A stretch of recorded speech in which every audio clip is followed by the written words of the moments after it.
one of the keys is remember where you came from. Keep that shit in the front of your mind. And when shit goes bad and it goes sideways, a lot of shit does, you're getting booed out of the fucking building, or you're coming through this injury, or people are writing you off. Oh, you guys ain't gonna fucking make it. You know, any of that shit. You gotta keep it in here. And it really has to, it should drive you.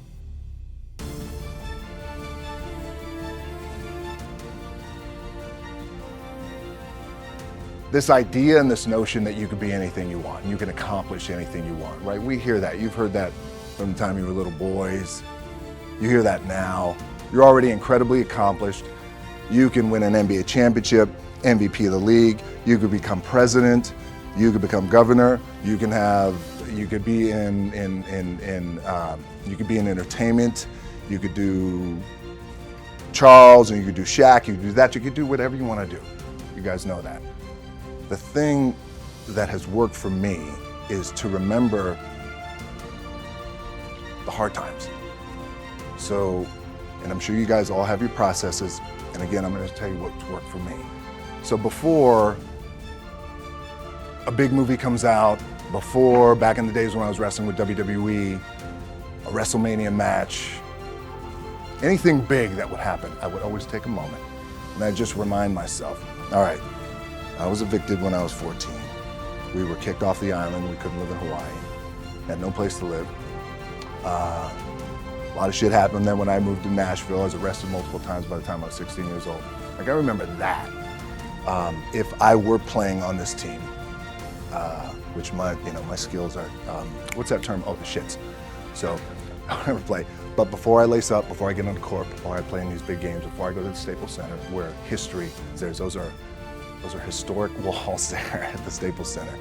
I would remember that, and it allows me then to be present in the moment and understand, holy shit, the stuff I have around me right now, this is the shit that I dreamed of when I was a kid. I am here. I played for University of Miami, played for great teams. Warren Sapp, Ray Lewis, they were my teammates. They were balling. Warren Sapp was playing tight end that time. I was starting defensive tackle. Yeah. They moved him over to D-line. And he looked at me, he's like, yo, dude, I'm gonna take your spot. I said, you ain't taking my fucking spot. He said, I'm gonna take your spot. I said, no, yeah. We battled, and he took my spot. Now you can imagine how that fucked with me, because there goes my opportunity. He went in, switched to defensive tackle, lit the world on fire. But what that did, it crushed me, it crushed my dreams. I had a piss poor senior year, zero production, no NFL, no combine invite, nothing. Finally went to the CFL, Calgary Stampeders, making $250 a week Canadian. I had to send that shit home to my wife at that time. Had no money. So I remember that. I got cut from Canada. I had $7 in my pocket. And I always tell that story. So now my production company is $7, advertising agency is $7, everything is $7. So I always remember that.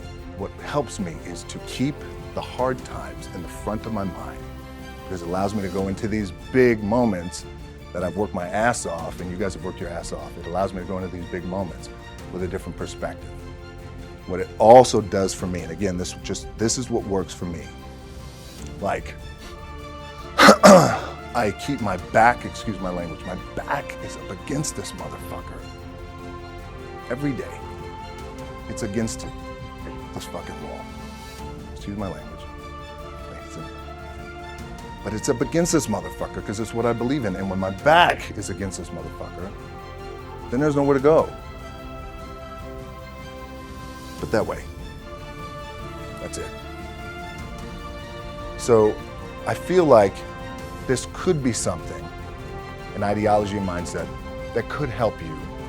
Could, if you look at it that way.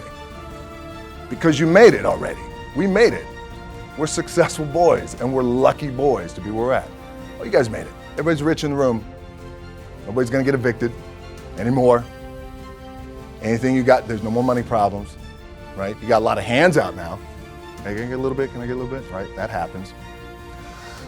But when you make it, for me, I need this. I need this. So every day, my back is up against this motherfucker, and this is how I operate. Now, Doesn't mean you don't smile.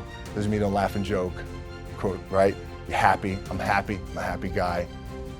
But when it comes to business and when it comes to executing, it's up against this. And I gotta go that way. And I don't give a fuck who is in front of me. They're not gonna stop me. I feel like for me, it feels seamless because you prepared for so long. But it's just like you guys prepping for a game. That's the fun part. That's where it's like, fuck, it's fun, man. People are paying their hard-earned dollars to come see you. They're cheering, they're going bananas, they're booing the shit out of you or on the road. That's fun. That's what you live for. I mean, that's the juice right there. The prep is where the character's made. And I just don't mean the character I play, I mean the character in here. So for me, the prep is getting with the director, getting with the producers, getting with the writers, so in essence, it's like getting with all your coaches and your different position coaches and all the meetings that you have to have, right? So that's the work you put in. The key for me was, where does it start? What's the anchor? What's the anchor? So I could have all these ambitions and you guys have all these ambitions, which is great. It's important. I'll play this role, you'll play that role. I'll execute this thing and it'll come out this summer. You guys will execute this thing during the summer, right, when it's time to really put in a lot more work.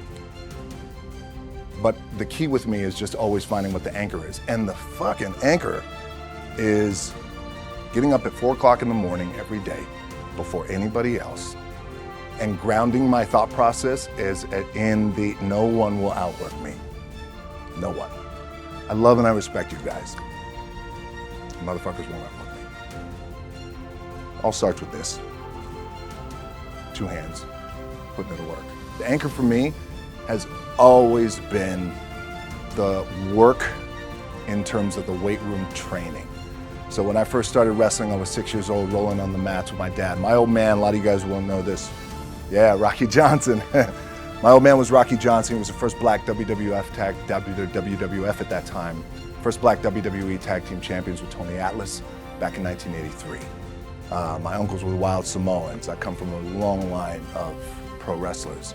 But before the wrestling part happened, I was just in the gym putting in the work. At 6 years old, rolling around on the mats. And finally when I could touch weights at 13, that's what I was doing.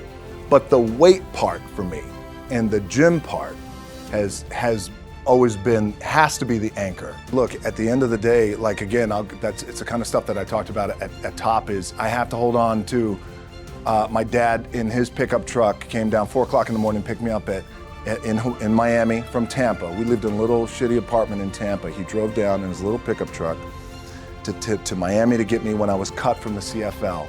I was driving up I-75. I don't know if you guys are from Florida, any of you guys, if you know, it's I-75 is like, especially down in Florida, Alligator Alley. I'll never forget it. It's 4 o'clock in the morning.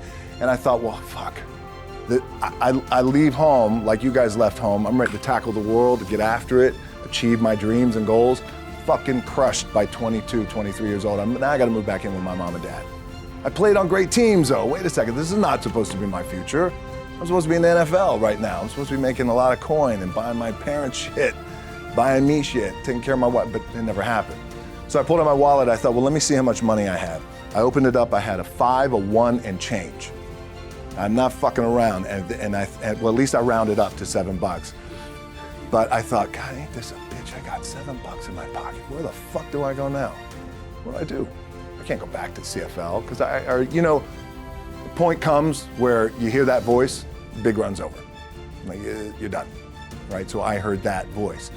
So as Coach was saying, man, I hold on to that shit. I'm telling you, I keep my back is up against this motherfucker. We laugh, we joke, we have a good time.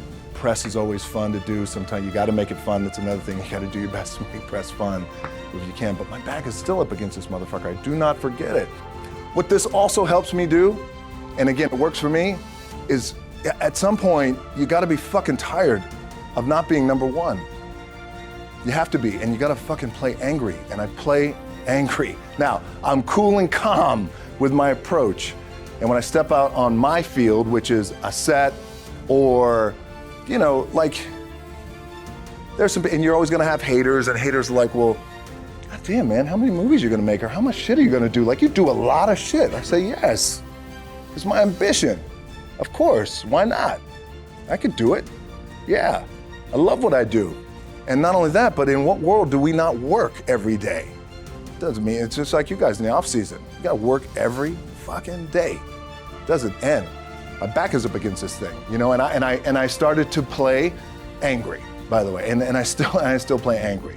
My last match, Brock Lesnar, transitioned, and I realized if I had to be great at something, I wanted to be great in this world of Hollywood and movie making and producing and entertainment, I had to commit, and like you guys have to commit. Obviously, you commit to something, commit to the goal.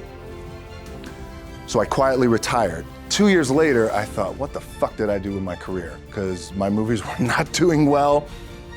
I was written off. I was like, it was around 2006, 2007. I was like, God damn. I pulled a Jim Brown. I left when I was on top, like #1 in the wrestling business, and I left. It was a ballsy, gutsy, some call it stupid move, but I had to commit and I had to follow what was in my gut. And at that time, I'll share this with you guys, and Will Smith is my boy, and I sat down at that time with the agency I was with, and they said, what do you want to accomplish? I said, I want to accomplish the world. I want the world, and I want Will Smith's career, and I said, and I mean this respectfully because I know he's here at this agency with us, I want to do it bigger and better. And they looked at me like I had 3 fucking heads, and they were like, okay. But I still stayed focused, and I still had still put in the hard work with my 2 hands, and that's it. And that's what it comes down to with you guys. One of the keys is, remember where you came from, keep that shit in the front of your mind, and when shit goes bad and it goes sideways, a lot of shit does, you're getting booed out of the fucking building, or you're coming through this injury, or people are writing you off, oh, you guys ain't gonna fucking make it, you know, any of that shit. You gotta keep it in here. And it really has to, it should drive you.